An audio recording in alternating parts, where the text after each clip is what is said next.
2부의 첫 번째 발표를 시작하겠습니다. 춘천교육대학교 조은숙 교수님의 발표입니다. 4.19와 어린이 시민성의 발견, 1950년대에서 60년대 아동문학에 나타난 어린이의 표상을 중심으로라는 제목으로 발표해 주시겠습니다. 예, 안녕하세요. 예, 방금 소개받은 춘천교대 조은숙입니다. 지금 앞에 발표에서는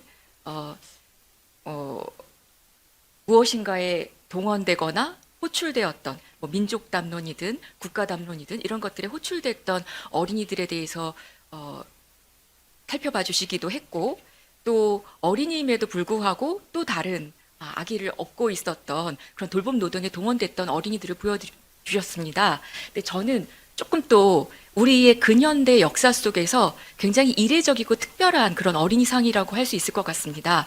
혁명의 광장에서 함께했던, 주체적으로 참여했던 그런 어린이의 모습, 4.19와 어린이 시민성의 발견이라는 주제로 이야기를 좀 해보겠습니다. 예, 제가 몇 장의 사진을 좀 보여드릴 텐데요.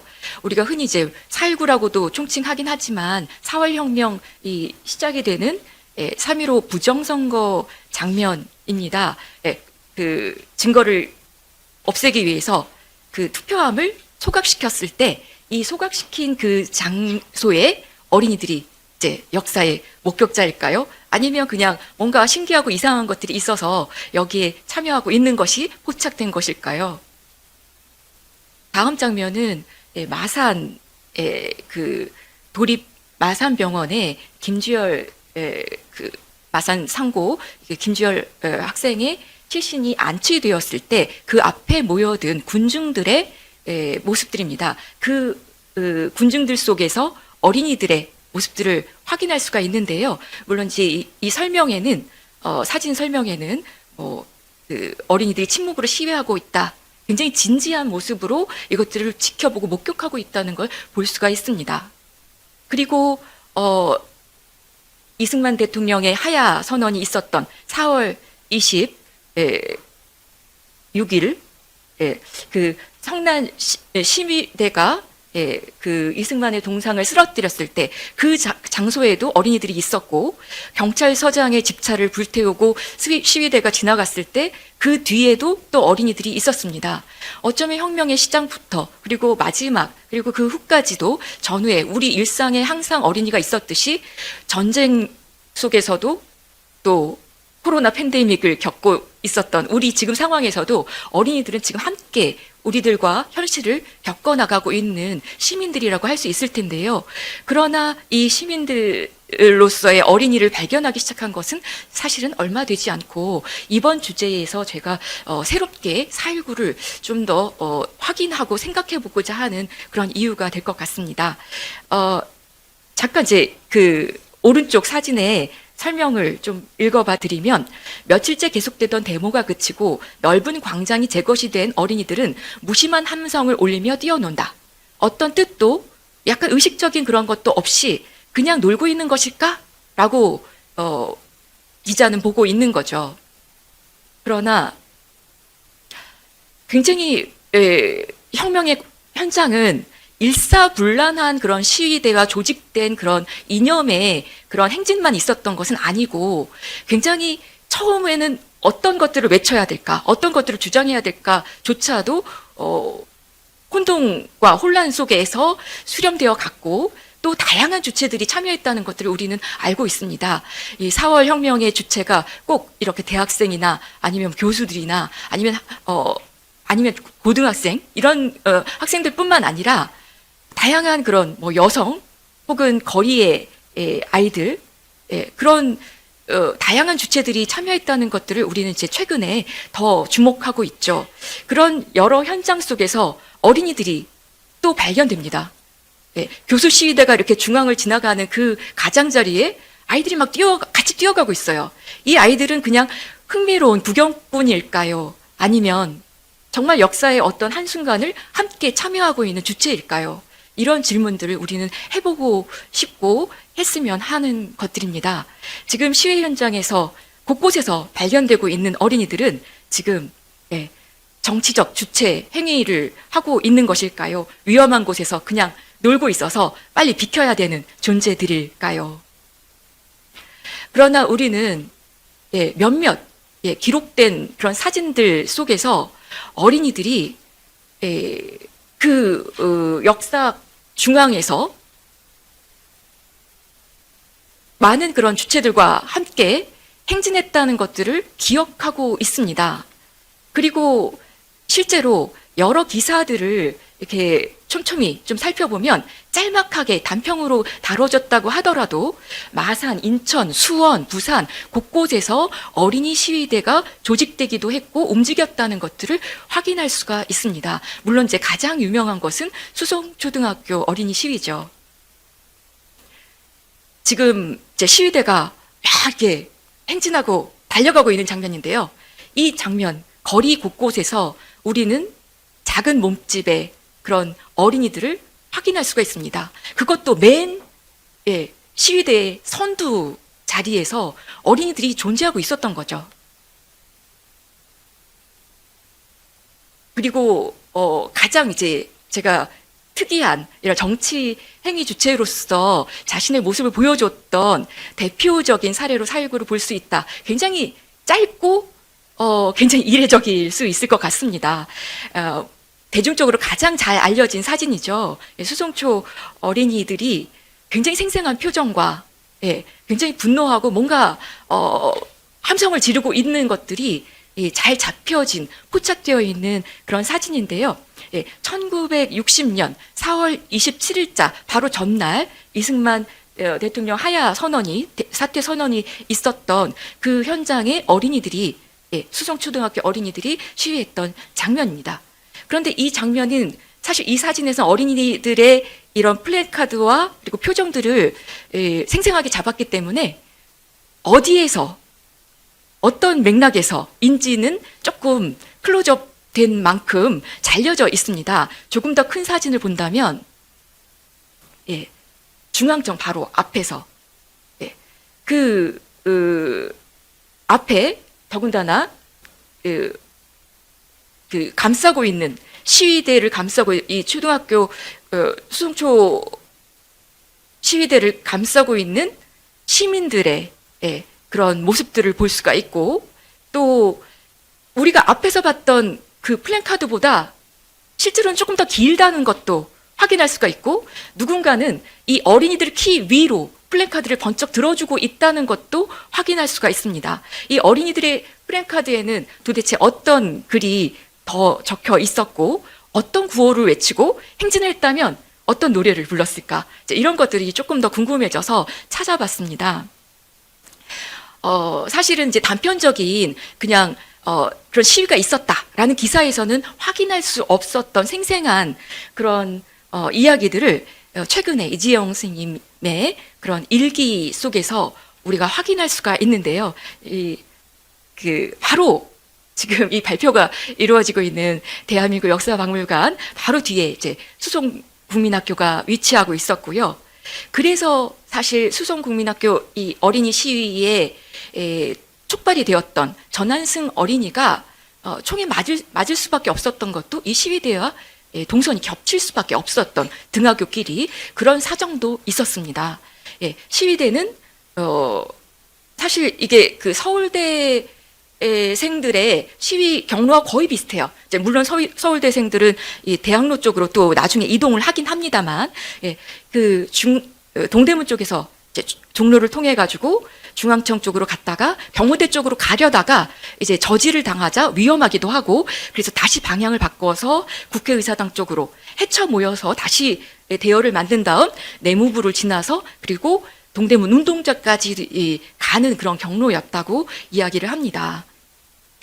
이때 그 앞에 있었던 여학생, 아까 보셨던 사진에 그 여학생은 바로 그 명성여고 2학년 이재영 님이셨고요. 그리고 처음부터 인솔하려고 했던 건 아니었대요. 자연스럽게 그 어린이 시위대하고 결합되었고, 어린이 시위대를 이끌던 것은 대경 상업고등학교 정내화 교사였다고 합니다. 그런데 이제 자연스럽게 이 여학생이 이 어린이들을 인솔하게 되고, 그러면서 어린이들의 어떤 목소리 그리고 그것들을 대변할 수 있는 구호들을 생각해내느라고 굉장히 어려웠다, 이런 얘기도 있거든요. 어떻게 하면 이제 어린이들의 이 안전하게 시위대를 이끌면서 그 목소리들을 대변할 것인가, 이런 것들이 고민이 됐을 것 같습니다. 그리고 아까 보셨던 그 플랜카드도 사실은 정래화 교사가 미리 준비했다고 하는데요. 지금 보여드리는 컷은 이제 4월이 혁명의 4월이 지나간 다음 바로 이제 5월 어린이날이 이어지잖아요. 그래서 5월 1일 그 특집보로 조선일보가 어린이 지면을 꾸밉니다. 그리고 맨 위에 수송초등학교 어린이 시위대 사진을 실어요. 38회 어린이날이었습니다. 38회 어린이날에는 5월은 푸르거나 우리들은 잘한다라는 어린이날 노래에 수송초등학교 어린이 시위대의 사진을 전면에 실었던 거죠. 중앙상단에. 어린이들은 이런 역사적 현장 속에서 자라나고 있었고 5월은 푸르렀습니다. 그런데 이 사진을 좀 더 확대해 보면 아까도 말씀드린 것처럼 그 시위대에 함께하는 어른 시민들이 있었다는 것들을 우리가 기억해 줘야 할 것 같습니다. 어린이 시민들은 그 시민들의 시민성을 발현하기 위해서는 어른 시민들의 연대가 굉장히 필요합니다. 그리고 그 어린이들 행렬에는 교사일 수도 있을 거라고 추정해 보기도 하고, 아니면 중학생이라고 합니다. 이 플래카드를 이제 들었던 건 남자 중학생이라고 추정되고요. 그리고 아까 얘기했던 이재영 그 여학생 같은 그런 자발적인 그런 연대들이 있었고, 그리고 구호를 외치면 함께 따라 부르고, 그리고 박수 치면서 그렇게 호응해주는 그런 시민들이 있었고, 또 일부는 마치 보호해주는 것처럼 그렇게 감싸고 함께 행진을 했다는 겁니다. 그때의 이 플랜카드를 조금 더 확대해서 보자면 아저씨들이라는 말이 앞에 있었어요. 호명이. 어린이들 플랜카드였으니까요. 그리고 사실은 부모 형제에게 총뿌리를 대지 마라 라고 명령하고 있는 겁니다. 사실 이게 약간 우리한테는 낯설고 부자연스럽게 느껴질 수 있습니다. 그래서인지 그 다음에 이 사진을 다루는 기사들은 아저씨, 부모 형제들에게, 형님들에게 총뿌리를 대지 말아주세요 라고 존댓말로 바꾸거나, 아저씨를 빼버린다거나, 이렇게 순화해서 표현하고 약간 각색이 되는 것들 또한 역사의 또 편집이라고 할까요? 그런 면도 확인할 수가 있습니다. 그리고 뒤에는 우리는 민주정의를 위해 싸운다라는 그런 당당한 그런 참여의 그런 목소리도 있었습니다. 여기 사실 밑에는 막 박수도 쳐주고요. 뒤에는 사실은 탱크가 지나가고 있지만 시민들을 위해서 발표하지 않았던 그런 현장들이 볼 수 있습니다.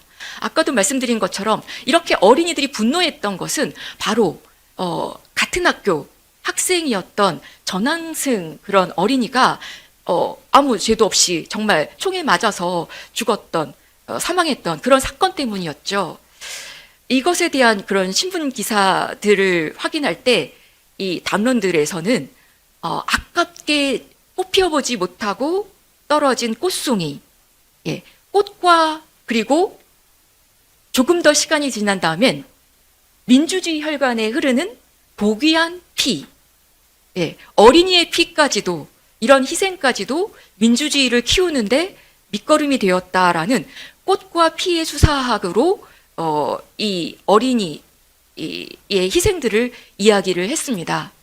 근데 사실은 저는 이 부분에서 사실 그렇습니다. 이제 너무나 아까운 그런 나이에 희생당했기 때문에 이런 것은 좀 우리가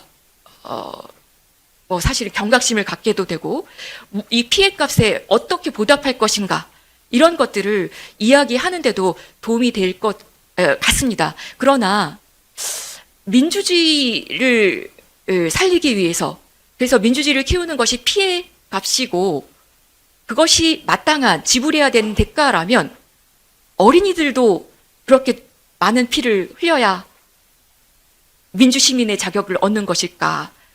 혹시 그런 생각이 암암리에 우리의 시민이라는 그런 생각들 속에는 마땅히 민주주의는 피를 먹고 자라는 나무이고, 그래서 싸움의 역사로 쟁취되어 온 것이고, 그래서 어린이들은 어쩌면 거저 얻는, 무임승차하고 있는 시민인가? 라는 생각으로 이어지지는 않을까라는 약간의 기우들을 해보기도 합니다. 이 얘기는 조금 뒤에서 말씀드리겠습니다. 그리고 이 꽃봉오리와 피의 그런 꽃과 피의 수사학은 굉장히 반복되는 수사들입니다. 당시에 그 4.19에서 180여 명의 그런 희생자가 있었다고 하는데요. 대학생이 한 20여 명, 22명 정도라고 하고요. 고등학생이 한 77명, 거의 대다수가 이제 고등학생들이 중심이 많이 되었고요. 초등학생, 중학생도 10여 명이었다고 합니다. 4.19 그 혁명사를 보면 11살 초등학생이 한 3명, 그리고 13살 전환승, 이런 어린이들이 있습니다. 그리고 4.19가 지나간 이후에 데모가 이제 유행한다, 이런 기사들을 종종 찾아볼 수가 있습니다. 그러면서 어머님 잘못하시면 가정에서 데모납니다. 이제 이런 것들이 사회적인 유행어가 되기도 합니다. 그리고 어린이들 또한 일상에서 무엇인가 요구하고 하는 것들이 이제 나타나기도 하죠. 체벌을 너무 심하게 하는 그런 유사들 때문에 수업 거부가 일어나기도 했고요. 잡부금 문제, 당시에 이제 막 선생님들에게 촌지 이렇게 하고 이런 문제에 대해서 어린이들이 그 저항하는 그런 집단 행동도 있었습니다. 그리고 그 이전에는 관제 데모에 동원되었던 고아들도 강제 노동 착취나 아니면 기본적인 그런 어떤 기본권도 채워주지 못하는 열악한 환경에 대한 그런 저항들까지도 있었습니다. 그러나 어린이 시민의 그런 기억들은 금방 잊혀져 버렸습니다. 어쩌면 강력한 우리가 어린이에 대한 일반적인 생각 때문일까요? 어린이들이 뭔가 떼쓰고 하는 것까지도 데모다라는 말로 폄하되거나 아니면 좀 더 이제 그 실력 좋은 선생님이 다른데 이제 이동하는 것들을 반대하는 그런 학부모들의 조종에 의해서 스스로 생각하고 판단하고 참여하기보다는 어른들이 시켜서, 어른들이 조종해서 이렇게 하지 어린이들이 뭘 알겠느냐라는 그런 시각으로 사실 또 잊혀져 가기도 했습니다. 이 4.19 그러나 이 상황들에서 어떻게 그 상황에 참여했던 주체들이 이 경험들을, 혁명의 경험들을 내면화했는가, 이것들을 좀 더 살펴보기 위해서는 문학적인 글들을 살펴보는 것이 굉장히 도움이 될 것 같습니다. 이 글 또한 굉장히 유명한 글이죠. 처음에 그 강명희 어린이, 수송초등학교 4학년에 재학 중이었던 강명희 어린이의 글인데요. 원래는 제목이 없었던 건데 이제 나중에는 시 혹은 뭐 언니 오빠들은 왜 총에 맞았나요? 이런 제목으로 이제 통용되기도 하는 그런 시인데요. 여기에 보면 중간에 나는 알아요, 나는 알아요, 우리는 알아요 라는 말이 있습니다. 엄마 아빠가 아무리 안 가르쳐주고 너희들은 몰라도 돼 라고 해도 이미 안다는 거죠. 뭔가 이상한데? 뭔가 나쁜 거 아니야? 그때 부상자들을 이송했던 그런 대학 병원에 위문 갔던 초등학생이 인터뷰를 통해서 아니 선거를 잘못해가지고 그거 잘해라고 이야기를 했는데 왜 총을 쏘는 거죠? 저는 이해가 안 돼요. 너무 상식적인 얘기를 하고 있는 거죠. 이상하다. 이거 좀 잘못된 거 아닌가라는 그런 것들은 어린이들도 충분히 알고 있고, 사실은 어른들은 그것들을 어린이가 이해할 수 있는 언어로 잘 설명해 줘야 되는 의무가 있습니다. 만약에 함께 살아가는 시민으로 인정하고 있다면요. 어린이들을 비껴가지 않거든요. 전쟁이나 아니면 이런 혁명이나 심지어 아까 말씀드린 거죠. 팬데믹 상황까지도요.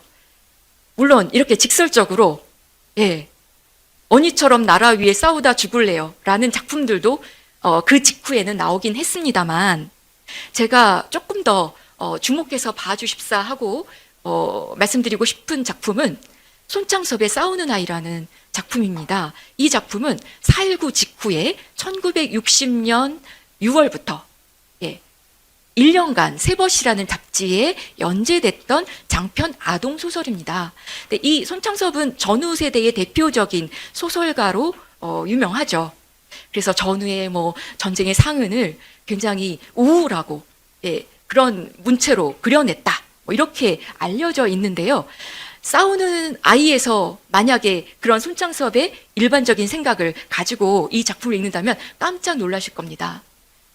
손창섭은 50년대 중반부터 여러 단편들을 발표했었는데 그 안에서는 장애를 가진 동물이나 아니면 굉장히 이 어려운 환경에서 어쩔 수 없이 싸움에 내몰린 어린이들의 그런 사정들이 굉장히 사실적으로 그려져 있습니다. 그리고 그것들에 대한 공감과 동정, 그리고 함께하는 연대의 마음, 이런 것들이 굉장히 잘 그려져 있는데요. 그것이 4.19와 만나면서 나온 작품이 바로 싸우는 아이라고 생각이 됩니다. 이 작품은 이제 사실 4월 혁명, 4.19 작품이다라고 이야기할 때 아까 직설적으로 이야기한 그런 작품들 있다 말씀드렸지만 4월 혁명이라는 말은 딱 한 번 나옵니다. 전체적으로는 계속 싸우는 얘기예요. 처음에는 밀린 외상값을 떼먹고 가려는 이웃 아주머니와 어른과 싸워야 됐고, 또 어떤 때는 자기 학비를 벌기 위해서 거리에 나갔다가 공짜로 신문을 보려고 하는 어른과 싸워야 되고, 밀린 월급을 주지 않으려는 그런 어른들과 또 싸워야 했어요. 그런데 자기의 개인과 가족을 위해서 싸우려 했던 5학년 2반 강찬수라는 어린이가 점점 그 싸움에서 어쩌면 그 확대되어 가는 과정들을 보게 되고, 이웃집에서 식모살이를 하는 전쟁고아 아이죠. 영실이라는 아이도 왠지 이건 부당해.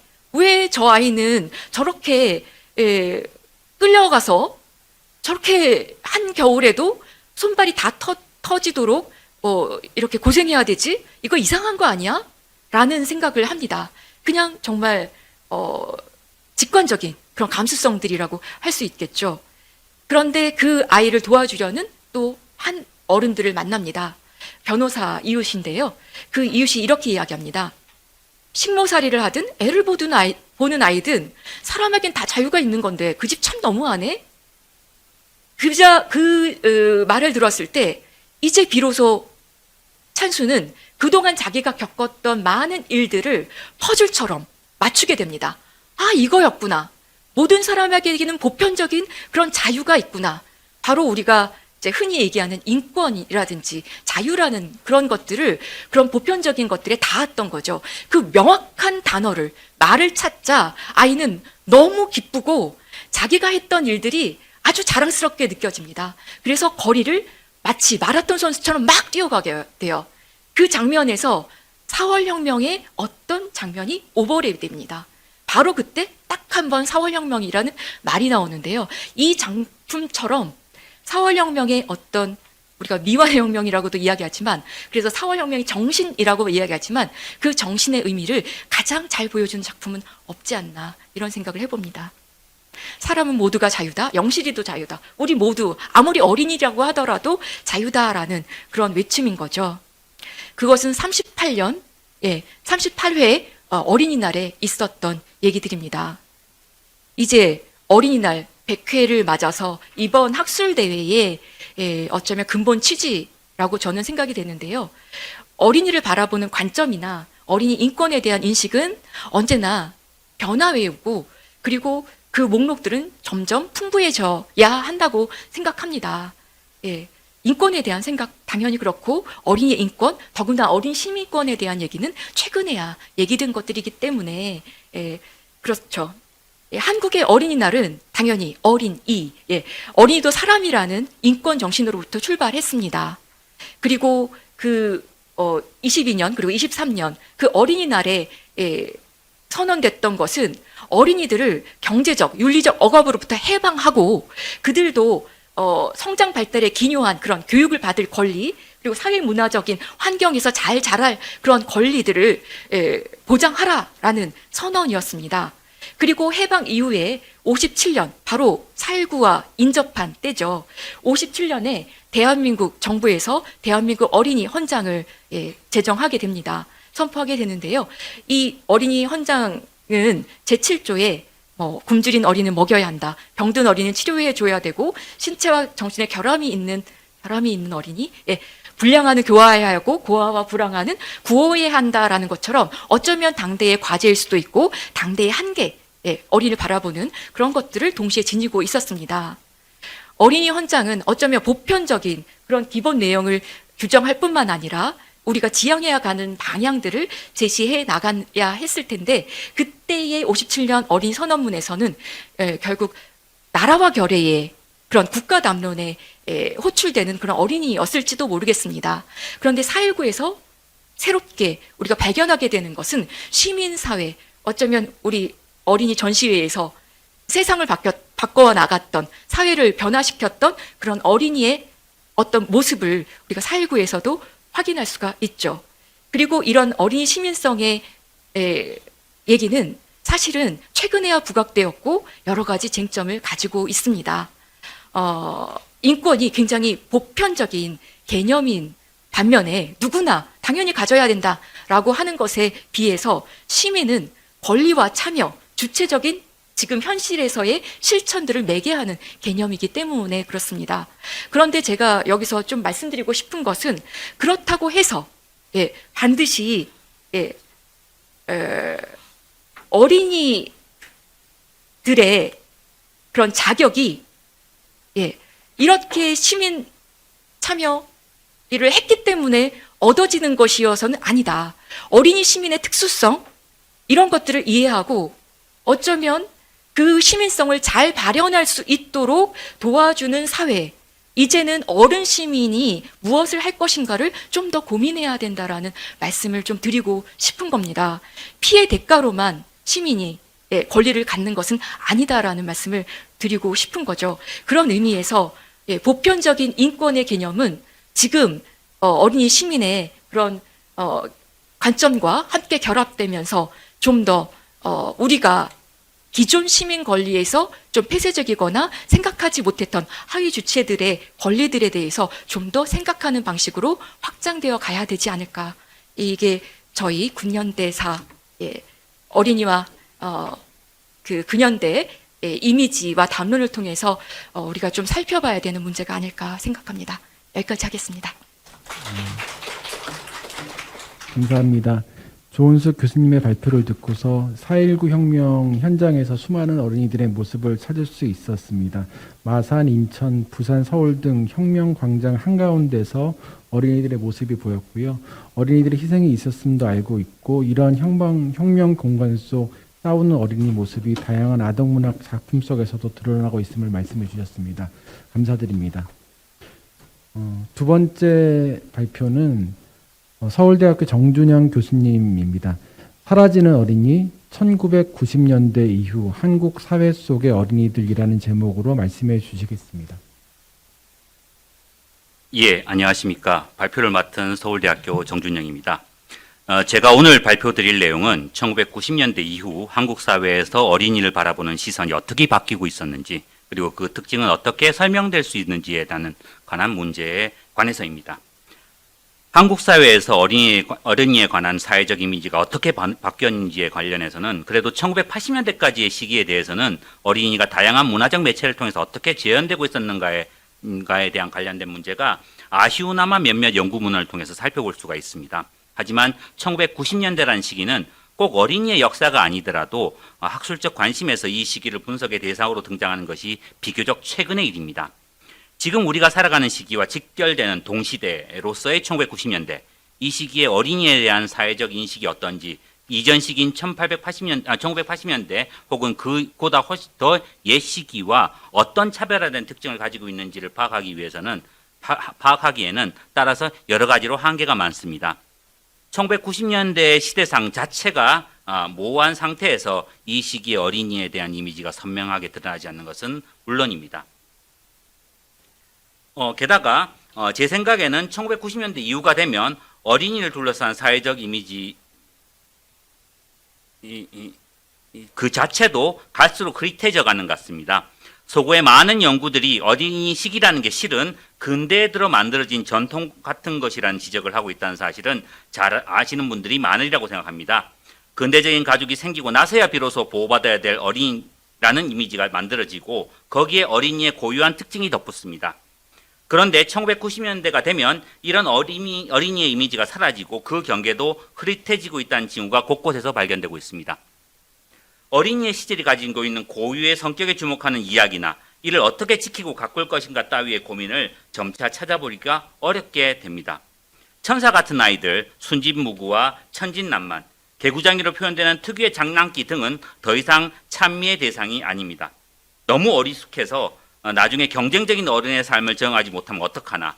반대로 예측 불허의 활기나 장난기가 이미 시작된 아이들 사이의 경쟁에서 방해가 되면 어떡하나.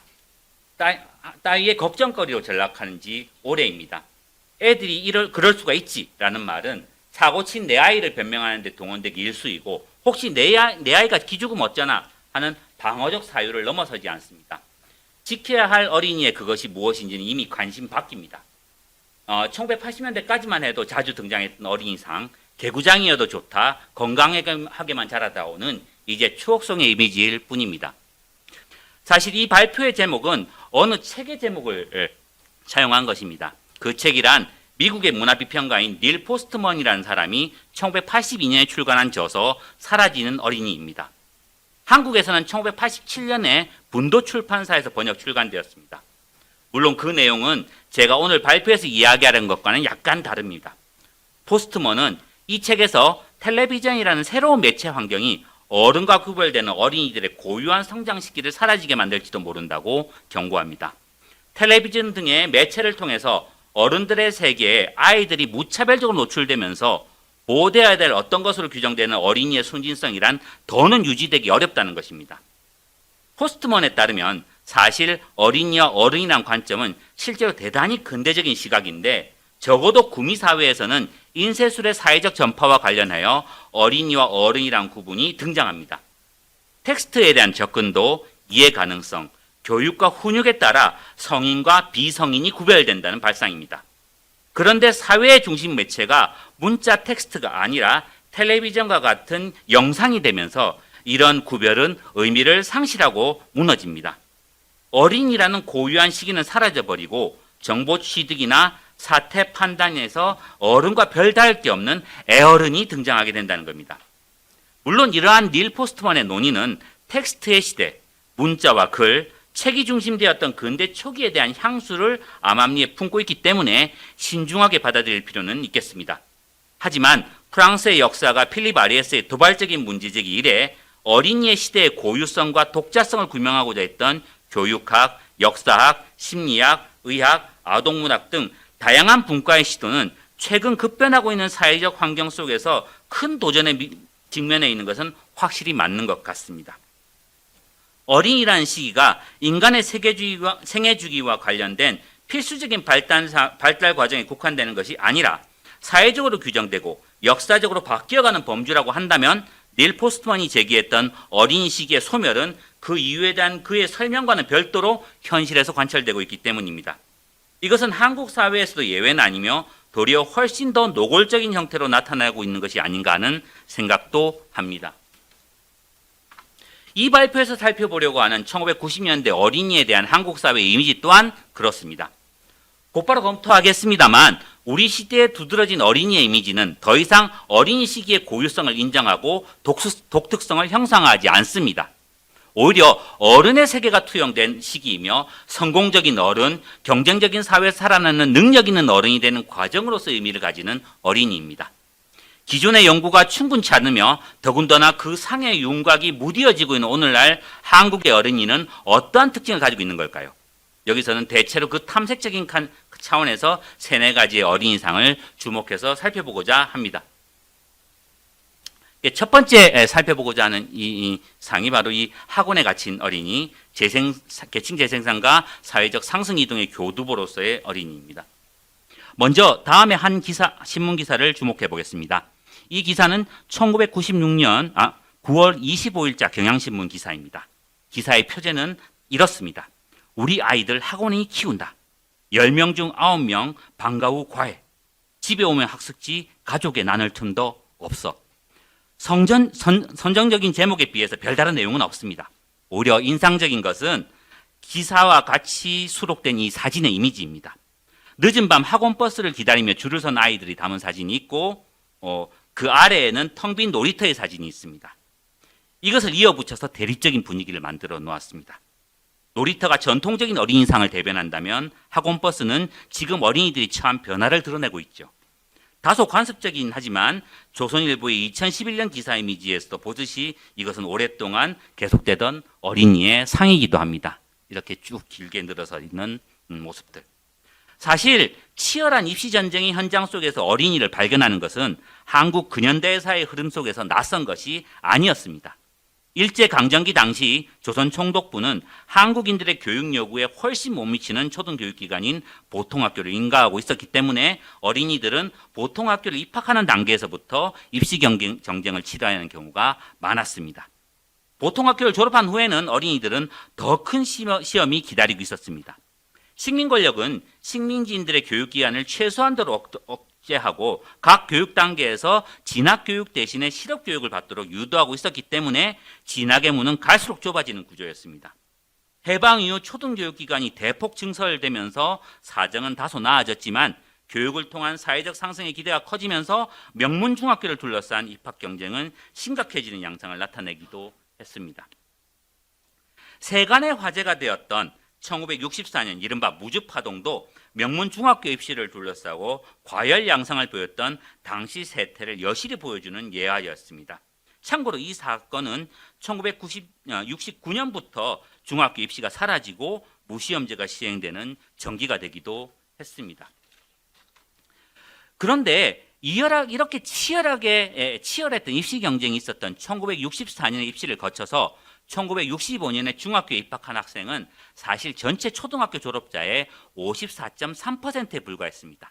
그만큼 경쟁이 심해서였다고 해석할 수도 있겠지만 가장 경쟁이 심했던 서울이 1969년에 무시험 진학으로 바뀌었으니 절대적으로 그렇다고 말하기는 어려울 것 같습니다. 앞서 무주파동은 명문학교에 진학하기를 원하는 나름 형편이 되는 어린이들 사이에 벌였던 그들만의 경쟁이었을 공산이 컸다고 보아야 하겠죠. 초등학교의 졸업생 중에서도 중학교에 가지 못했던 45.7%의 어린이들에게는 이런 논란은 아예 별세계에 가까웠습니다. 차라리 노동하는 어린이가 현실이었던 것입니다. 그리고 어린이의 입시 경쟁이 얼마지 않아 어린이들의 입시 경쟁은 얼마지 않아 사회적인 시선에서 모습을 감춥니다. 중학교 입시를 둘러싼 과열 양상은 1969년 이후에 중학교 무시험 입학이 정착하면서 사실상 사라진 것입니다. 대신에 고등학교 입시로 올마붙는데 1974년 고교 평준화 정책이 시행되자 이번에는 대학 입시가 전면적으로 부상합니다. 이른바 대학 입시 시대가 이렇게 도래합니다. 물론 어느 시대나 어느 사회나 얼리버드는 존재하며 유리한 사회적 자원을 미리 선점하려는 발빠른 전략을 펼치는 가족들은 얼마든지 살펴볼 수 있습니다. 초등학교 때부터 다가올 입시를 준비하는 모습은 완전히 낯선 풍경은 아니었습니다. 특히 1950년대와 60년대 격렬한 입시를 거쳤던 세대 경험도 사회 일각에서는 여전히 생생했습니다. 하지만 1990년대 이후에 펼쳐지는 양상과 비교했을 때 최소한 초등학교 시절, 즉 어린이 시기는 사회 전체적으로 보았을 때는 아직 무풍지대에 가까웠습니다. 특히 1980년대에는 신군부의 730 교육개혁 조처로 대학생들의 과외 교습과 입시 목적의 재학생 학원 수강이 전면적으로 금지되었던 시기였습니다. 음성적인 고액과외가 암암리에 성행되었다고는 하지만 아무래도 어린이 시기는 상대적으로 뒷순이었습니다. 그런데 1981년 전면 과외 교습 금지가 예체능계, 취미활동 등의 한정에서는 다소 완화되면서 사정은 달라집니다. 미술, 음악, 서예, 주산 등 이른바 특기재능학원이 다시 숨통을 트게 된 것입니다.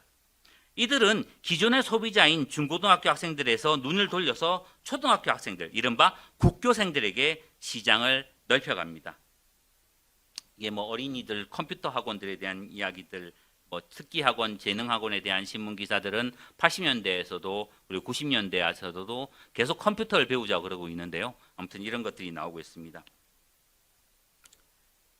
특히 이런 특기 재능 학원들 중에서는 1980년대 유행이 시작되어 1990년대 초반이 되면 초등학교의 어린이들에게 폭발적인 인기를 누렸던 것들이 등장했는데요. 대표적인 것이 바로 이 컴퓨터 학원이었습니다.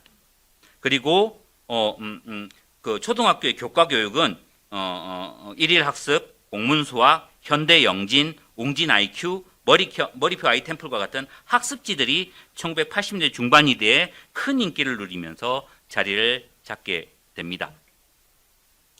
이런 상황에서 맞은 1990년대는 그야말로 수험의 시대의 재림이었습니다. 중학교 입시에서 고등학교 입시, 그리고 대학 입시로 옮아갔던 수험 열풍은 준비론의 관점에서 이제 다시 중학교로, 초등학교로 전이되어서 내려오기 시작했습니다. 1984년 정부는 겨울방학에 한정하여 학원에서 외국어 과목의 수강만을 허용했지만 1991년이 되면 방학 중이라면 학원에서 어떠한 과목도 들을 수 있도록 허용되었고 1992년이 되면 그런 제한도 없어졌습니다. 학기 중이든 방학이든 학원 수가 폭등하는 것은 당연했습니다. 다음 표 중에서 왼쪽 첫 번째 것은 서울시의 초등, 중등, 고등학교 재학생 수의 변화와 학원, 그 중에서도 물리 분야 학원 수의 변화를 같이 놓고 본 것입니다. 물리 분야의 학원이라는 것은 당시에 쓰이던 표현인데요. 어학, 통역, 번역 등의 외국어 학원, 행정, 경영, 회계, 통계 등의 인문사회 학원, 그리고 초등학교, 중학교, 고등학교 교육 과정에 속하는 교과를 가리키는 보통 교과 학원을 포괄해서 쓰는 말이었습니다.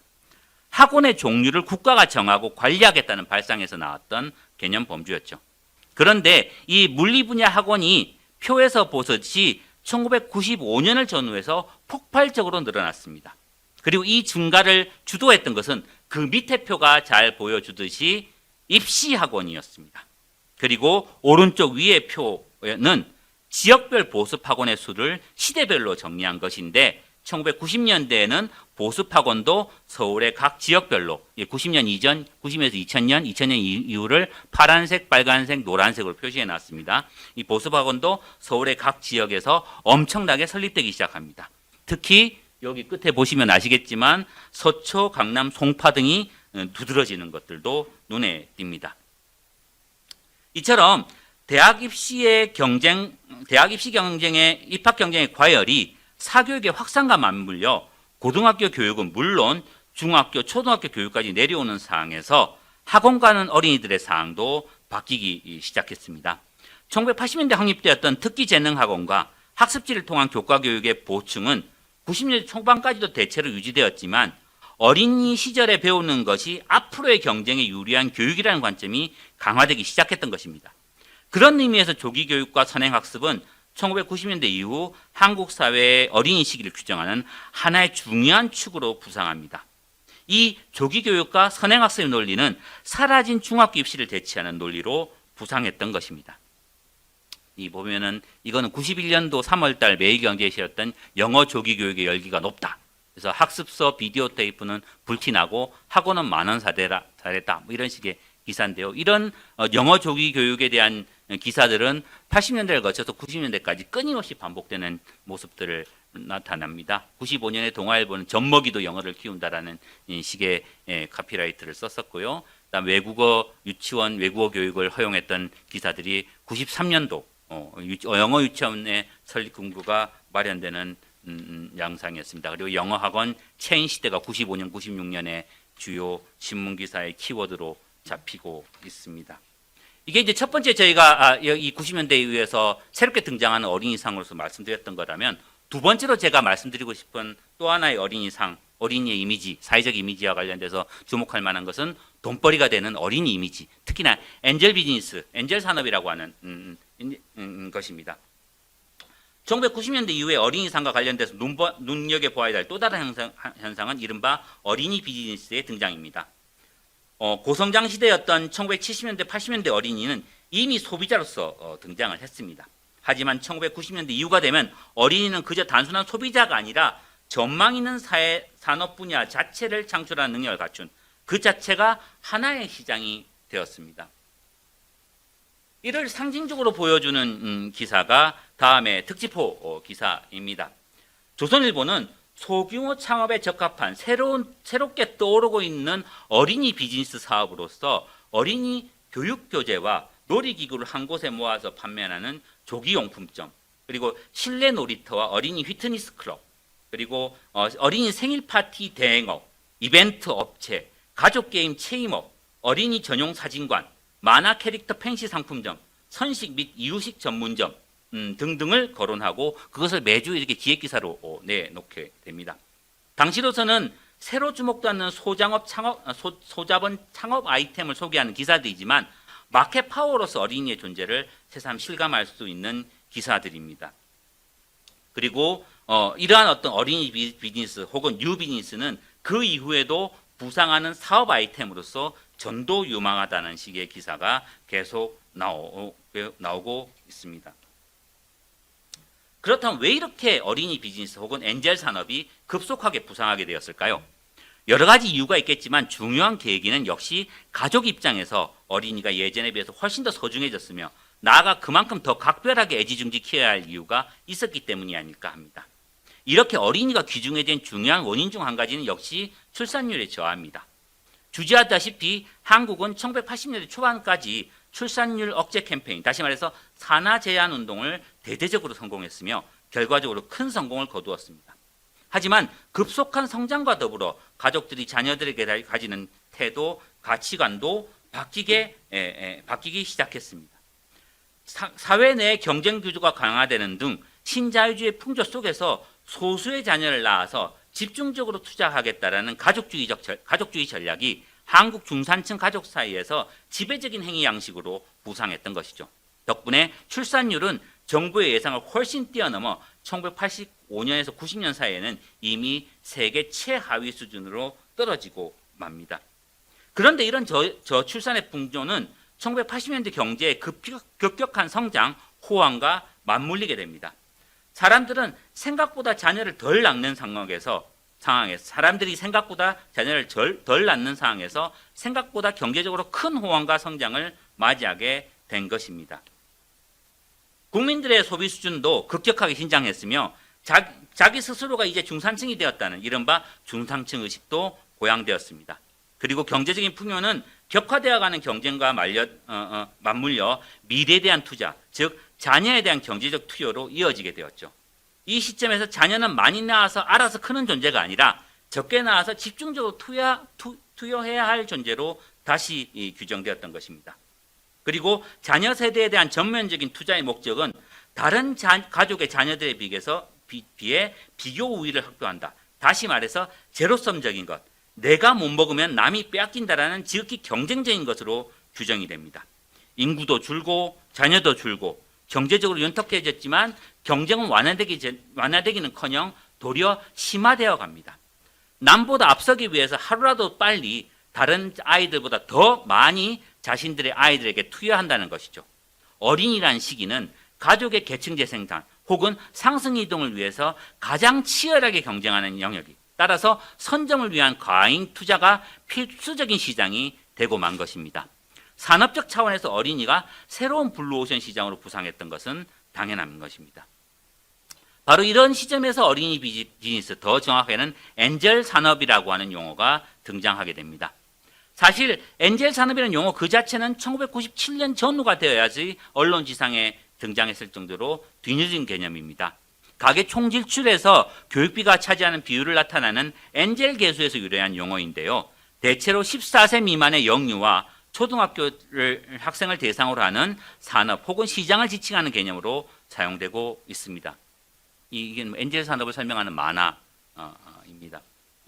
97년도에 나왔던. 따라서 최근에 영유아 교육과 문화 관련된 산업은 물론이고 어린이 전용의 백화점 산업, 어린이 전용의 사진관, 전용 치과, 전용 미용실, 전용 액세서리 등 다양한 분야를 포괄하는 개념으로 확장되고 있습니다. 실버 산업에 대비되는 개념이기도 하며 아동 인구가 감소하는 와중에서도 고급화와 차별화를 지향하면서 성장했습니다.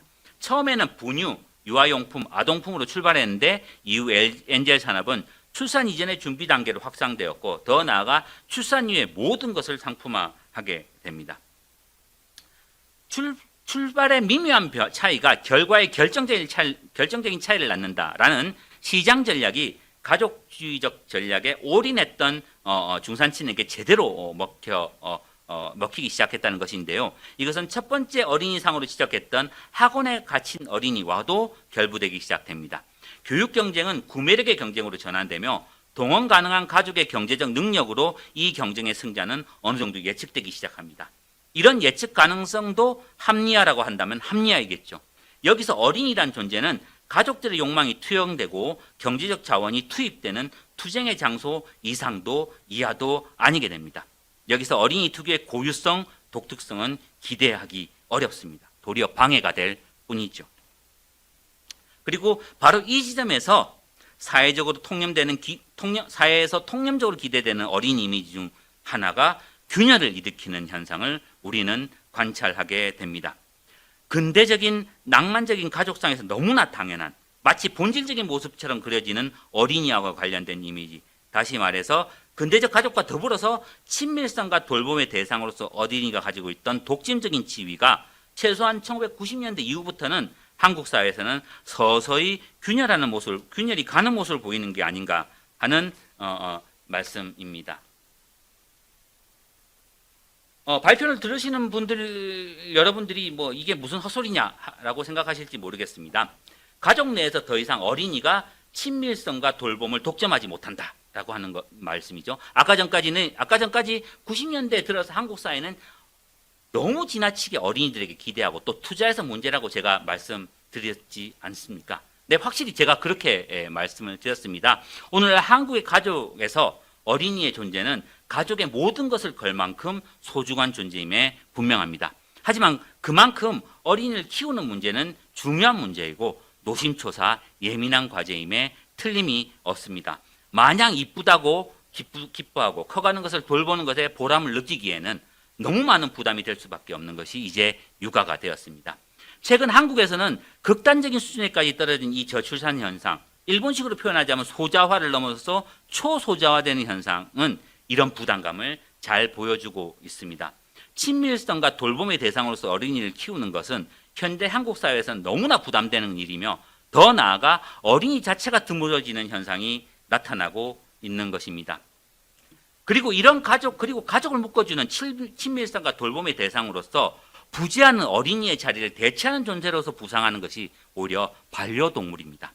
반려동물 등은 양육에서 엄청난 부담을 느낄 수밖에 없는 어린이를 대신해서 가족들 사이에서 1차적인 친밀성의 관계를 형성하며 애착의 감정으로 가족들을 묶습니다. 가족의 일상사에 밀착되면서 반려동물들은 이제 더 이상 하나의 비인간이 아니라 나름의 개성을 가지고 있는, 그리고 가족의 개성을 가지고 가족의 일상사에 관여하게 됩니다. 이 지점에 이르면 반려동물은 더 이상 물건이 아닙니다. 혹은 비인간 주체자가 아닌 거죠. 다른 가족과 마찬가지로 인간 행위자와 사실상 마찬가지로 다루어져야 될 가족 행위자인 것입니다. 이것은 너무 무겁고 엄중한 일이 되어가고 있는 어린이 키우기, 즉 육아와 대비되어 두드러지게 나타납니다. 1990년대 이래 부인과 의원, 소아과 의원, 그리고 심지어 보습학원이 사라지고 있는 현상이 관찰되고 있습니다만 이것과 정확하게 대비해서 수의과 병원이 늘어나고 반려동물 관련 샵이 늘어나고 있는 것들도 우리는 간과해서는 안 됩니다. 그리고 더 나아가서 이처럼 더 이상 친밀성과 돌봄의 대상으로 마냥 간주할 수 없게 된 어린이들을 어떻게 볼 것인가에 대한 새로운 접근도 1990년대 들어서 점차 등장하기 시작합니다. 다들 아시다시피 근대 가족의 창조물인 어린이에 대해서 그것이 고유한 특징 혹은 본성으로 상정된 것이 아까도 말씀드렸지만 바로 그 순진무구함이었습니다. 어른들은 타락한 욕망으로부터 아이들을 보호하고 이성과 통제를 가르쳐서 성장할 의무가 가족들에게 부여되어 있었음은 물론입니다. 이는 이러저러한 의미에서 사회의 현실에 고스란히 노출되어 있었던 어린이들에게도 보호받을 권리가 있음을 일깨워줬다는 점에서 사회사적으로도 큰 의미가 있는 사건이 바로 이 어린이의 발견이라고 볼 수 있습니다.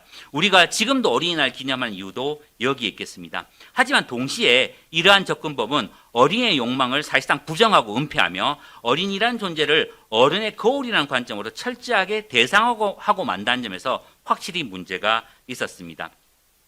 이들의 입장에서 어린이의 주체성은 교육과 애정으로 조영 가능한 어떤 것입니다. 순진무구할 때만 보호된다고 할 수 있는 것이 어린이라는 주체성이었던 거죠. 그런데 이런 어린이의 시기가 개별 어린이의 올바른 성장뿐만 아니라 한 가족의 사회적 지위 유지에 있어서 성패가 되는 상황으로 부각되기 시작하자 순진무구 이외에 배제했던 어린이의 욕망, 불안을 포착하려는 시도들이 본격적으로 등장하기 시작합니다. 어린이들 사이의 관계와 관련돼서도 이를 세밀하게 통제하고 관련해서 그 불안의 쌍을 미연에 제거하려는 욕망이 커지게 됩니다. 제로섬적인 경쟁에서 작은 머뭇거림이나 지체는 다른 아이의 추월, 즉 경쟁에서의 패배를 의미할 수 있기 때문입니다. 그런 의미에서 단순한 대상이 아니라 주체로서의 어린이의 불안과 욕망을 이겨내려는 다양한 시도들이 이루어지게 됩니다. 1990년대 들어서면서 어린이에 대한 정신의학적인 치료가 종전까지의 부정적인 이미지를 탈각해서 대중적으로 확산되기 시작했다는 점, 심리검사 등 어린이의 여러 심리치료 등도 크게 유행했다는 점, 각종 학생 집단 프로그램들이 활성화되고 있다는 점 등은 이러한 변화를 드러내는 징표라고 하겠습니다. 나아가 이러한 경향은 주체로서 어린이의 인권에 대한 고려, 이에 대한 제도화로 이어지게 됩니다. 이것은 주체로서의 어린이를 정립하는 시도로서 이해될 수 있기 때문에 대단히 중요하게 볼 수 있는 측면이 있다고 생각합니다.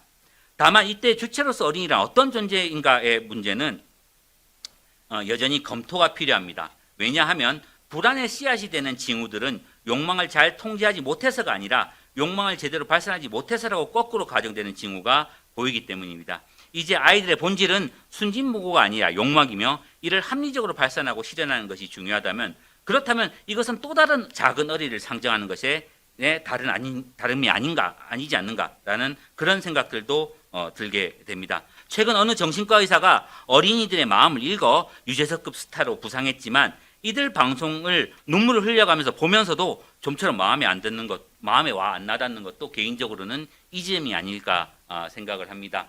미숙과 이로 인한 좌절이 용인되지 않는 사회로 급격하게 진전되고 있는 현재 사회적으로 보호받아야 될 어린이성이라고 하는 것은 어떤 것이 되어야 할까요? 대상이 아니라 주체로서 어린이를 사회적으로 상상한다는 것은 어떤 의미를 가지는 것일까요?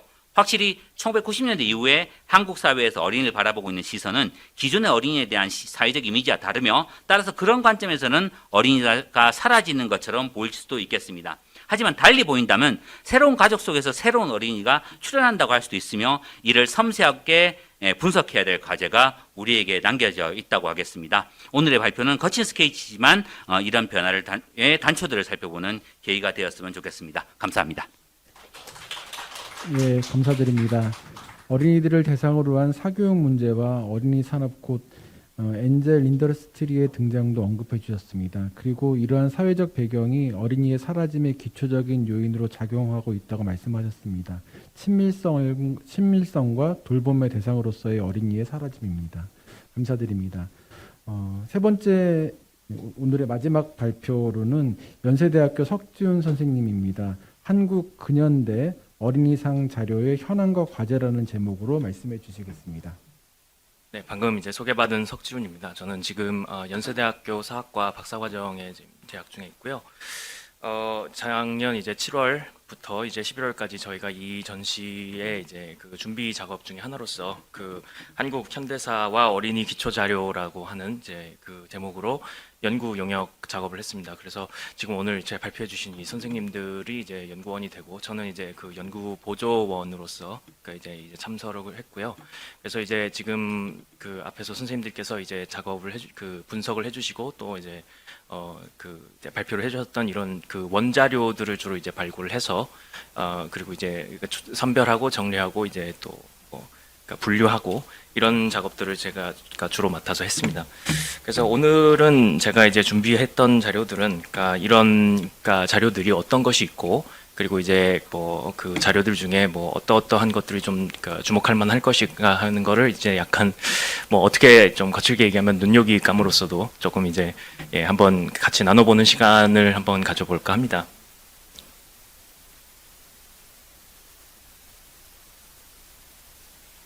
네. 한국 근현대 어린이상 자료를 어떻게 이제 수집할 것인가? 그러니까 지금까지 이제 어린이 담론의 역사나 뭐 이제 어린이 상에 대한 연구가 뭐 적지 않았습니다만 그런 것들을 그러니까 이런 구체적인 어린이 상이 어떤 자료가 있고 이것들을 어떻게 수집할 것인가에 대해서는 그동안 그렇게 뭐 많은 고민이 있었던 것 같지는 않습니다. 그래서 일단 이제 한국에서 어린이라는 단어가 보편화되기 시작한 것이 1920년대부터이고, 그러니까 그때부터 이제 지금까지 현대까지 약 100년 정도의 시간 동안 시대상에 따라서 다양한 어린이 표상이 등장을 했는데요. 그러니까 이런 어린이상의 형성과 변화, 그리고 연속과 단절, 그리고 경합과 연계 이런 것들을 분석하고 뭐 동시적인 변화를 추적하는 데 있어서는 결국은 근현대 어린이상이 걸어온 역사성과 시대성을 연구할 필요가 있다고 생각이 됩니다. 그래서 이런 자료들을 이제 연구함에 있어서 어떤 자료들이 있는가 하면 종래에는 이제 보시는 것과 같이 이제 문헌 자료, 뭐 책이라든지 신문, 뭐 잡지, 교과서에 있는 텍스트 중심의 어떤 그 연구가 좀 중점을 이루었다고 한다면 이것 이외에 또 이제 다양한 형태의 매체와 자료, 특히 이제 시각 매체 및 자료, 회화라든지 뭐 사파라든지 영화나 드라마 같은 거에 등장하는 형태라든지 그밖에 이제 공원에 있는 조형물들에 이르기까지 이런 자료들을 이제 체계적으로 탐색하고 수집함으로써 그러니까 이런 이번 전시를 포함해서 그러니까 앞으로의 어떤 어린이상 연구의 학문적인 기초 자료라든지 또 전시 활용 등에 이제 이용할 가능성을 높일 필요가 있다고 이제 여겨집니다. 뭐 제가 여기다가는 지금 뭐 저희가 이미지상 위주다 보니까 얘기를 하지 않았습니다만 또 이제 뭐 음향 자료 같은 것들도 뭐 직접적인 상을 보여주기는 어렵다고 하겠습니다만 그런 자료들도 이제 앞으로 이제 이런 연구에 활용할 수 있지 않을까. 그리고 이제 다른 기회가 있다면 저도 이제 개인적으로는 이런 걸 좀 더 소개해보고 싶은 그런 소망이 좀 있습니다. 지금 뭐 앞에서 지금 그 많은 선생님들께서 간단히 좀 상세하게 이제 발표를 해주셨습니다만 그 이제 여기서는 이제 간단하게 이런 거를 통해서 어떠한 상들이 있었는가를 저희가 집중적으로 어떻게 보았는가를 이제 좀 설명드리고자 합니다. 뭐 먼저 이제 일제강점기의 어린이상을 이제 살펴보면요, 뭐 전근대에는 이제 독자적인 어린이상이라든지 어린이 문화 이런 것들이 딱히 드러나지 않았습니다만 근대에 들어나서 이제 한국에서도 본격적으로 어린이상이 이제 생겨나기 시작을 했고요. 그래서 근대 이후에 가장 먼저 어린이상으로 이제 좀 주목이 됐던 거는 뭐 단란한 일종의 가족의 구성원으로서의 자녀, 그러니까 근대적인 가족의 형성과 함께 같이 나타났던 그런 어린이상이 가장 초기에 드러났다가 1920년대에 들어서 본격적으로 어린이 담론이 시작이 되면서 뭐 앞에서 보셨다시피 뭐 새 시대의 표상, 그리고 뭐 순진무구한 천사라든지 또 한편으로는 노동하는 주체, 그리고 더 나아가서 계급운동의 주역, 뭐 일제 말기에 가면은 이제 또 전시체제와 함께 소국민 이런 상들에 이르기까지 다양한 방식으로 이제 호명되었다고 보겠습니다. 근데 이제 이런 자료들을 볼 때 텍스트, 아까도 말씀드렸지만 텍스트 분석 외에도 그러니까 당시 신문, 잡지, 교과서 등에 실렸던 이제 사진, 사파, 그리고 그림, 책 표지, 그리고 이제 일제강점기에 유통되었던, 그러니까 상업적으로 유통되었던 사진 엽서, 그리고 당대 제작된 뭐 영화라든가 직접적인 영화는 아니라 하더라도 이제 기록 영상 자료 이따가 조금 더 보시게 될 텐데요. 이런 것들을 이제 통해서 이런 이미지를 엿볼 수 있겠습니다. 이런 뭐 분석 접근은 저희가 이제 이번 작업 이거 연구 용역을 통해서 계속 이제 다른 시대상에서도 이제 사용했던 방법이고요.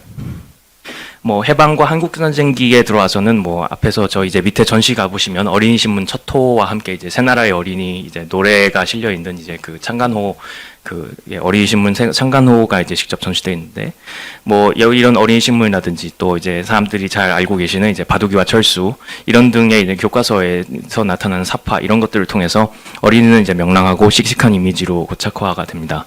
하지만 이제 얼마 지나지 않아서 한국전쟁이 오고 그러니까 한국전쟁을 겪으면서 이제 어린이는 야만과 폭력에 희생된 희생자로서 혹은 뭐 전후 시기에 이제 고아나 불황아 그러니까 이들에 대한 또 따가운 사회적 시선 이런 두 가지의 이제 복합적인 양상이 이제 드러나고요. 근데 이제 고아와 불황아 담론 같은 경우는 일제강점기로부터도 계속 이제 반복적으로 나타났던 뭐 결을 조금 달리합니다만 이런 것들이 있기 때문에 그런 것과의 이제 연속성도 좀 고려해 볼 필요도 있습니다. 또 한편으로는 이제 전후에 학교의 중심으로 한 반공 교육을 통해서 작은 반공전사로서의 어린이 이미지도 조금 그러니까 본격적으로 조금씩 형성되기 시작하는데 물론 이런 이미지는 1960, 70년대에 들어서 좀 더 강화됩니다. 60년대에 들어서는 뭐 앞에서 좀 말씀드렸습니다만 뭐 남북한 대립 상황이 강해지면서 이 반공 어린이상이 아주 본격적으로 구체화되기 시작을 하고요.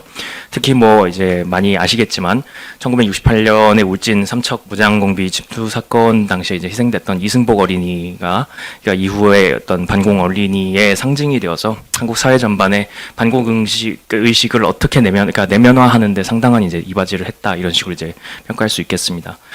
아울러서 이제 전후의 베이비붐 세대의 등장으로 인해서 어린이 인구가 굉장히 급증하게 되고, 이들 1960년대 이후의 사회 변화 속에서 학교 진학률이 증가하면서 또 학원, 학생 문화 이런 것들도 조금 그러니까 일제강점기보다 좀 더 뚜렷한 형태로 급속하게 퍼지게 됩니다. 이런 시기에서는 이제 뭐 아시다시피 개구장이 뭐 악동들 이런 그런 면모를 강조하는, 그러니까 악동들의 전성시대라고 할 정도로, 예를 들어서 그 조훈파 선생의 이제 얄개전이라든가 뭐 그것을 이제 각색한 영화, 뭐 라디오 드라마 뭐 이런 것들을 이제 생각할 수 있겠고, 또 한편으로는 뭐 아직 이제 학교에 가지 못하고 또 소년소녀 가장으로 있을 수밖에 없어서 이해에 의한 이제 슬픔을 그려내는 형태, 가령 이제 이윤복 어린이의 케이스, 그리고 이걸 토대로 이제 영화화된 저 하늘에도 슬픔이 같은 작품들, 이런 것들이 이제 공존하던 시대라고 할 수 있겠습니다. 그리고 앞에서 지금 발표에서 해주셨다시피 이제 4.19 혁명과 또 민주시민으로서의 어린이상도 좀 등장했던 시기입니다.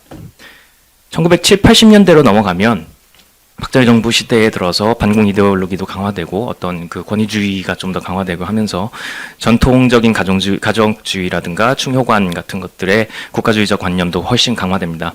그래서 어린이상 역시 국민 총화에 맞춰서 변화했던 거라고 할 수 있겠고요.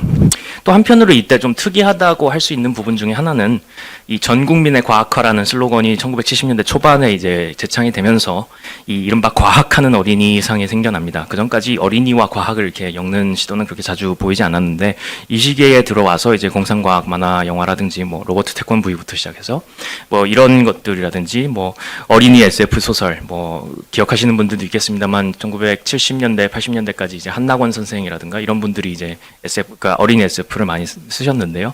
이런 작품들이 이제 대거 창각되면서 인기를 끕니다. 그리고 또 뭐 어린이 과학 잡지, 과학 교실 이런 것들도 뭐 현재까지도 약간 어떤 그러니까 여러 방식으로나마 그 명맥을 유지하고 있고요.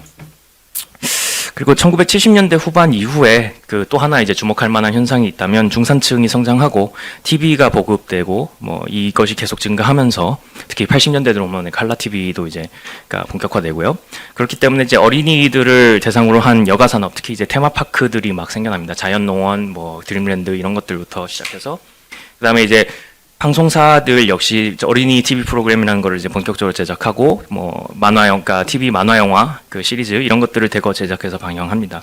이런 것 역시 1960년대부터 이제 호명되어 왔던 그런 명랑한 어린이의 육성이라는 당대 사회 또는 뭐 정권 혹은 뭐 기득권 뭐 그 이제 어른들의 뭐 주문이라고도 주문의 영향이라고 할 수 있겠고요. 그런데 뭐 방금 이제 바로 앞에서 이제 발표해 주셨다시피 1990년대 이후에는 이런 전반적인 움직임이 좀 흐트러집니다. 그래서 뭐 가장 중요한 요인은 뭐 80년대 말 민주화, 뭐 국제 세계 질서의 변화, 그리고 이제 그러니까 아주 급속한 경제 성장 이런 것들을 통해서 기존의 한국 사회를 지탱했던 뭐 이념, 제도, 문화, 체계 이런 것들의 전반적으로 대변혁이 일어나고요. 이런 상황 속에서 국가 차원 혹은 뭐 어떤 그 정권 차원, 그러니까 그 어른의 입장에서 아주 일방적으로 바람직한 어린이상을 그렇게 그러니까 투영하는 것은 좀 어려워졌습니다. 이렇다 보니까 현대 사회의 다원화와 함께 그런 어린이상에서 어떤 뚜렷한 형상을 찾기는 조금 그러니까 힘들어졌습니다. 그리고 그 고유한 성격에 대한 담론도 뭐 하나로 이제 종잡아서 얘기할 수 없을 정도로 굉장히 복합적인 양상을 보이고 있고요. 뭐 앞에서 지금 또 발표해 주셨다시피 이제 엔젤 산업이라든지 뭐 또 저출산 문제, 어린이 인권 문제 이런 새로운 문제들이 드러나고 또 꾸준히 문제 제기되고 있습니다.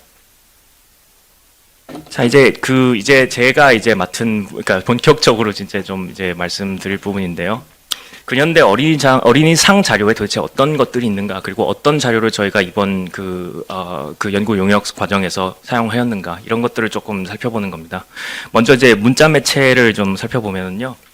이제 가장 뭐 많이 활용된 것은 보셨다시피 이제 신문 자료입니다. 신문 자료는 크게 이제 세 종류를 이제 들을 수가 있겠는데, 대한민국 신문 아카이브에서 이제 일제강점기의 매일신보, 조선중앙일보, 그리고 해방 공간에서 나왔던 어린이 신문 이런 것들의 이제 그 월호를 이제 확인할 수 있고, 그다음에 이제 네이버 뉴스 라이브러리에서는 동아일보와 조선일보와 경향신문, 그 밖에 이제 매일경제라든지 현대로 들어오면 이런 그 신문들을 이제 일간지들을 확인할 수 있습니다. 그 밖에 여기에 이제 포함되지 않는 일부 이제 신문들이 국사편찬위원회 한국사 데이터베이스에 이제 조금 소장이 되어 있어서 이런 자료들을 지금 본격적으로 활용을 했습니다. 그 다음에 이제 잡지 자료로 이제 먼저 살펴봐야 되는 건 뭐 일제강점기의 가장 대표적인 어린이 잡지라고 할 수 있는 어린이입니다. 근데 이제 이 어린이 영인본은 지금 두 종류가 나와 있습니다. 하나는 1976년에 전집이 한번 나왔고요. 근데 이제 당시로서는 이제 영인본 치고는 상당히 특이하게 이 올 컬러에다가 상당히 이제 고급으로 이제 제작이 됐었는데, 아무래도 원래 이제 그 권호들의 질감을 좀 살리려고 최대한 애썼던 것 같습니다, 당시로는. 그런데 이 당시에 아직 그 완벽하게 수집되지 못했고, 그러니까 중간중간에 빠진 부분들이 있었는데, 이것들을 이제 추가로 이제 발굴하고, 또 이제 기존에 그러니까 알려져 있었던 권호들 중에서 일부 훼손이 심했던 것들을 조금 더 괜찮은 상태로 이제 발굴을 해서 2011년에 다시 한번 영인본에 나왔습니다. 그래서 이 두 종류를 전부 이제 그 보아야 그 어린이라는 이제 일제강점기 잡기를 거의 처음부터 끝까지 이제 좀 빠짐없이 볼 수 있고요. 이거에 또 어린이의 이런 저본이 되는 원본들은 뭐 국립 어린이 청소년 도서관에 있는 윤석중 문고라든지, 그리고 또 그 조금 의외로 그러니까 고려대학교 도서관에 상당히 많이 남아 있습니다. 고려대학교가 이제 보성 전문 학교고, 보성 전문 학교와 또 천도교 간의 관련이 좀 있기 때문에 이런 것 같습니다. 그 밖에 이제 또 살펴봐야 할 굉장히 중요한 컬렉션 중에 하나가 이 현단문고, 옛날에 그러니까 가장 최근까지도 아단문고라고 알려져 있었던 이제 개인 그러니까 뭐 사설 문고죠. 네, 여기에는 이제 어린이 세계, 신아동, 아이 생활, 뭐 소년까지, 뭐 여기서 소년은 이제 한말에 나왔던 잡지와 이제 1930년대에 나왔던 잡지를 두 가지 다 말씀드린 겁니다. 이런 잡지들이 이제 상당 부분 소장이 되어 있고, 그 밖에 이제 일부 보충된 자료들은 이제 한국잡지박물관 등에서 이제 확인할 수 있습니다. 그다음에 이제 단행본 자료로서 좀 희한하다고 할 수 있는 것들이 역시 현단문고에 또 이제 소년소설 6인집, 뭐 앞에서 이제 아주 자세히 나오진 않았습니다만 1930년대 초반에 이제 노동하는 아이들의 이런 그런 계급의식을 좀 촉진시키는 형태의 그런 약간 사회주의적 색채가 강한 소설들을, 소년소설들을 묶어놓은 이제 작품집입니다. 그리고 이런 것들 외에 이제 어린이 청소년 도서관에 앞에서 말씀드린 대로 그 조금 이런 관련된 단행본 자료가 좀 남아 있습니다. 그리고 이제 마지막으로 보는 것이 이제 교과서들인데요. 국공립 사립박물관에 상당히 많이 남아 있고, 그 밖에 이제 뭐 한때 이제 교과서 수집 붐이 있었기 때문에 그 다수의 개인 소장자들이 이걸 또 많이 보유하고 있습니다. 이제 이렇게 약간 실제로 사례를 좀 살펴보시면 왼쪽에 있는 거는 이제 어린이 1000사람이라고 해서 그 동아일보 지령 1000호를 맞이해서 1000명의 그 어린이들의 사진을 이렇게 머리를 그 얼굴 부분을 오려서 이렇게 몽타주를 해서 전면에 실어놨던 1923년에 나온 아주 희한한 기획이고요. 그리고 이제 옆에 오른쪽에는 이제 어린이 신문 첫 호로 새나라의 어린이, 뭐 유명한 노래입니다만, 지금 이 그 실물 자료도 지금 밑에 이제 전시해서 실제로 좀 전시하고 있습니다. 한번 가서 확인해 보시면 좋을 것 같고요.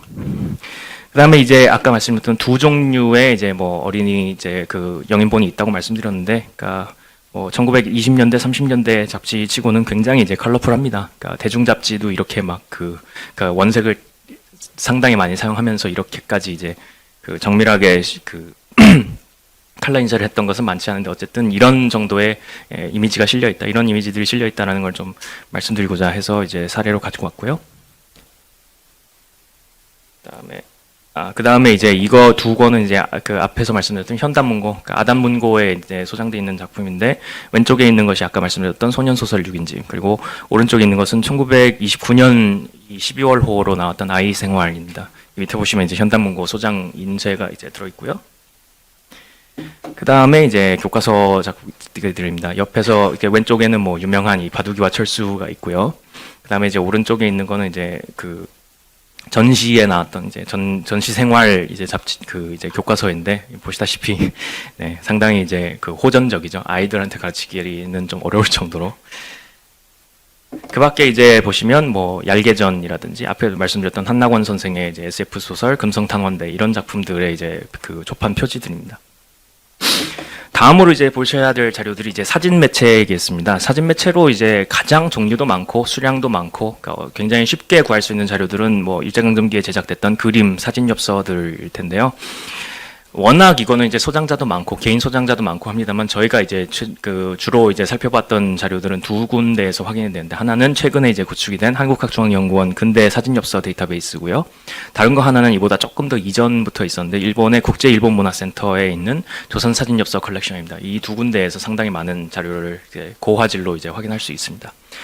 다음으로 이제 실제 저희 이제 전시에서도 많이 활용됐던 것들인데 한국전쟁기에 나왔던 각종 사진집들이 있습니다. 그래서 일단 한국전쟁 관련으로 이제 사진이 많은 것 중에 하나가 미국의 이제 타임 라이프에서 이제 사진, 그러니까 기자들이 이제 파견돼서 사진을 촬영했던 것들을 1970년대에 이제 전집으로 묵기 시작을 하는데 이때 나왔던 책 중에 Life at War라고 해서, 그러니까 그러니까 전쟁에 간 라이프죠. 그래서 라이프지 사진을 중심으로 했던 사진집입니다. 이거는 미국에서 먼저 나오고 한국판도 이제 나중에 나왔고요. 그 다음에 이제 저희가 많이 활용했던 자료는 이제 눈빛 출판사에서 도록을 낸 것들인데, 뭐 미국 나라라든지 중국이나 기타 지역에서 발굴된 이제 한국 전쟁 관련 사진들을 이제 체계적으로 사진집으로 묶어서 정리한 바가 있습니다. 그 밖에 이제 뭐 한국전쟁, 그들 본 한국전쟁, 지울 수 없는 이미지 등등 해서 뭐 방금 말씀드렸던 이런 기록사진이라든지 뭐 개인 이제 사진작가들 작품 이런 것들을 이제 모아서 사진집으로 출판한 것이 있습니다.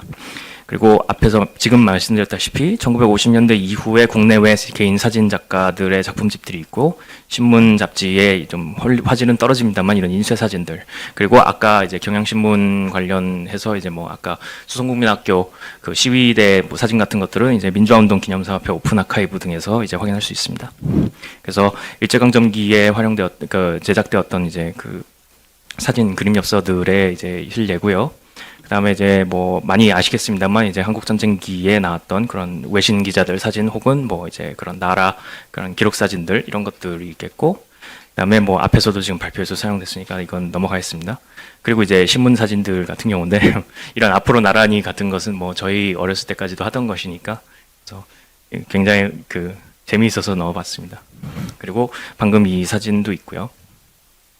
그리고 이제 영상 매체입니다. 그래서 일단 한국에서 영상 매체라고 하면 가장 많이 이제 이걸 소장하고 있는 곳은 한국영상자료원이겠죠. 그래서 어린이 관계 극영화로 지금까지 한 70여 편 정도를 집계할 수 있습니다. 1927년에 나온 것부터 2011년까지 이제 한 70여 편 정도가 있는데 이 중에 한 3분의 2 정도는 현재까지 이제 필름이 남아 있어서 볼 수가 있고요.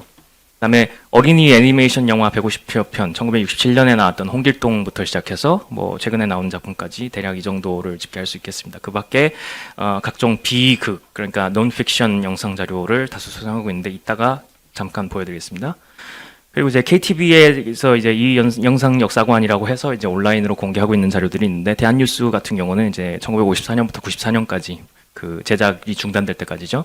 그래서 170여 건의 어린이 관계 보도가 나오고, 그다음에 어린이 관련해서 문화영화를 18건 정도 제작한 것이 확인됩니다. 그다음에 이제 방송사 자료로 이제 가장 많이 이제 활용할 수 있는 자료는 MBC 아카이브인데요. 이거는 이제 공개가 되어 있기 때문에 가능한 일인데, 뉴스 촬영 소재, 그러니까 1971년부터 이제 TV 뉴스가 제작이 되기 시작을 한 70년부터 시작되겠는데, 1970년부터 89년까지만 집계를 해도 그 이후부터는 굉장히 숫자가 늘어나기 때문에 또 여기서는 약간 선별적으로 했습니다만 228건 정도를 확인할 수 있습니다. 그리고 뭐 많은 분들이 기억하고 계시는 뽀뽀뽀라든지 자랑스러운 새싹들 또는 뭐 MBC 창작동요제 이런 것들도 굉장히 거의 결호 없이 대부분 잘 보존되어 있습니다. 그리고 이제 기타 방송국 자료도 있는데 KBS 같은 것들이 있는데 이런 자료들은 아직 좀 목록화가 제대로 되어 있지 않기 때문에 아직까지는 좀 활용이 좀 부진했고요. 그 밖에 이제 해외 영상 보존기관, 뭐 미국 의회도서관, 나라 뭐 이런 데에서 소장 자료들을 확인할 수 있겠습니다. 뭐 이제 영화 관련해서는 이제 포스터 자료들 같은 것들도 이제 한국영상자료원이나 이런 개인 소장가들에 의해서 좀 소장되어 있습니다. 뭐 저 파도의 엄마 얼굴이 또는 뭐 아까 말씀드렸던 저 하늘에도 슬픔이 같은 작품들이 있겠고, 또 이제 SF라든가 당시에 또 반공 소재를 넣어서 로버트 태권브이라든지 또리 장군 시리즈 같은 것들이 또 이제 만들어졌습니다. 이건 뭐 다 많이 아실 거라고 생각이 되고요. 마지막으로 약간 좀 보셔야 되는 자료들이 기타 자료로 제가 분류한 것들인데, 공공조형물과 이제 기념물들, 그리고 뭐 신문, TV 광고 이런 것들이 있겠습니다. 뭐 공공조형물이라고 하면 이제 어린이대공원을 포함해서 각종 이제 공원에 이제 제작됐던 어린이 관련 조각상들 그리고 뭐 공공예술 작품들이 있겠고 신문하고 TV 광고는 뭐 이제 TV 광고까지는 제가 살펴볼 시간이 없을 것 같습니다만 뭐 분유라든지 어린이 자연관광제 같은 것부터 시작해서 각종 이제 어린이 관련 이제 상품 나아가서는 뭐 이제 테마파크라든가 이런 것들을 이제 보여줬던 그런 신문 광고들 같은 것들을 이제 보여줄 수 있겠습니다. 여기 있는 것들은 이제 왼쪽에 있는 것은 지금 어린이대공원에 있는 모성이라는 작품이고요. 1974년에 제작된 걸로 기록이 돼 있고, 뭐 오른쪽에 있는 거는 뭐 한때 전국의 학교 저희 어렸을 때까지도 있었던 그 이제 이승복 어린이 동상이겠습니다. 그리고 이제 뭐 그런 전국 우량한 선발 대회와 이제 분유 광고를 같이 함께하는 뭐 이 시대 70년대 초반의 광고들 이런 것들을 확인할 수 있겠고요. 뭐 결론입니다. 뭐 그 앞에서 얘기했던 것들과 마찬가지로 그런 어린이놀이 본격화된 이후에 굉장히 다양한 어린이상이 경합하고 지속되고 단절되는 과정을 겪었습니다. 그런데 이런 것들을 보면 뭐 일제 말에 총력전 전사였다, 전사이자 소국민이었던 어린이들과 한국 전쟁의 희생자였던 고아, 불황아, 어린이들로서의 어린이들, 그리고 해방 후에 반공 어린이 등 이런 표상들은 오늘날에는 사실 표면적으로는 좀 단절돼서 자취를 감췄다고 할 수도 있겠지만 또 한편으로 이런 어린이 표상과 함께 등장했던 담론들이 직간접적으로 현대에도 그러니까 어린이상과 담론의 형성에 연속해서 영향을 주고 있다고 이제 판단이 됩니다. 따라서 이런 그런 근현대 어린이상을 담은 다양한 매체와 자료 탐구를 통해서 한국 근현대 사성의 어린이상의 변천과 그리고 역사적, 문화적, 사회적 맥락을 직접적으로 이해할 수 있다고 생각이 됩니다. 제 발표는 여기까지입니다. 감사합니다. 감사합니다. 석지훈 선생님이 근현대 한국의 어린이상과 관련된 다양한 자료 현황을 검토해 주셨습니다. 이런 자료로 문자 매체 등이 있다고 하셨고요. 다양한 방식으로 어린이상 변화에 영향을 주고 있다고 말씀하셨습니다. 발표에 감사드립니다.